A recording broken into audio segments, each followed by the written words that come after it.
Hey everyone, let me quickly tell you about Sorcery and Cecelia, or the Enchanted Chocolate Pot. This is an epistolary novel set in Edwardian England, and we do have some magic going on there as well. We have two characters, two cousins, Kate and Cecelia. They keep writing letters to each other because Kate had to leave Cecelia and go to London to have her season, so dances, balls, and a lot of getting introduced to society. So these two characters keep writing letters to each other about what's going on in their lives. And there is a mystery, because at one of the balls that Kate went to, she almost got killed by a wizard.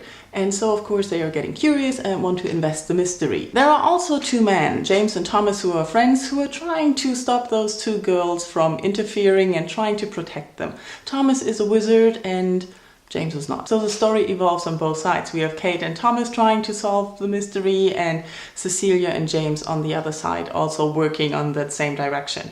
And it's all connected somehow, and the things that are going on. So that's the basic story. There is also some romance going on between Kate and Thomas and James and Cecelia. And I do really like to see how this romance evolves, because in the beginning, they don't like the man. They are just complaining about them. They talk about all their negative characteristics and keep complaining. And it was really interesting to see that as a reader, you realize a little bit sooner than the characters themselves that they do like the man. And you also have the feeling that the man might be interested, but you're never so sure, because you only get the letters from Kate and Cecelia as your information.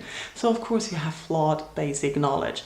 But that's part of the enjoyment of this novel. I do like to read epistolary novels because it always makes me feel closer to the characters, being closer involved in the story, and the blind spots, they are also very interesting in those things. Another thing I really enjoy is the combination of Edwardian England with some magic in it. It's not that magic is a huge part and it's like flashy, showy magic. It's just small, minor things, and it's very subtle, and I enjoy when that's done well, and it is done very well in this novel. I really enjoyed reading the story about the characters, about the mystery.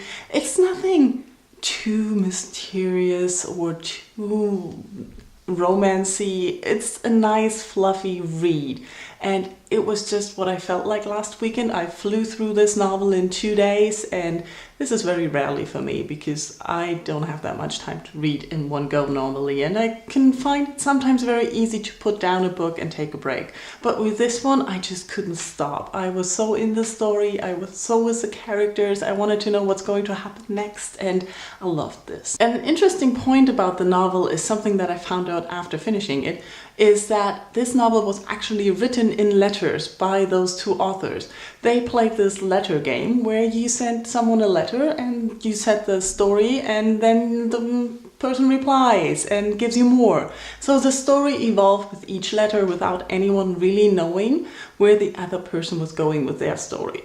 And I think at some points you feel that, but on the other side, it makes it really interesting to read. Something that I hadn't noticed before in epistolary novels as annoying is when there's too much dialogue. But Amanda from Hey Hey Books just pointed me towards it, and now I realized it. And you're right, it's kind of awkward and weird and disturbing.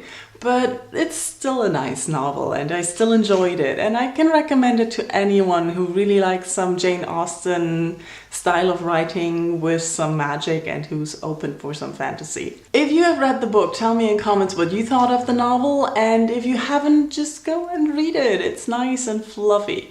Thank you all for watching. Bye bye.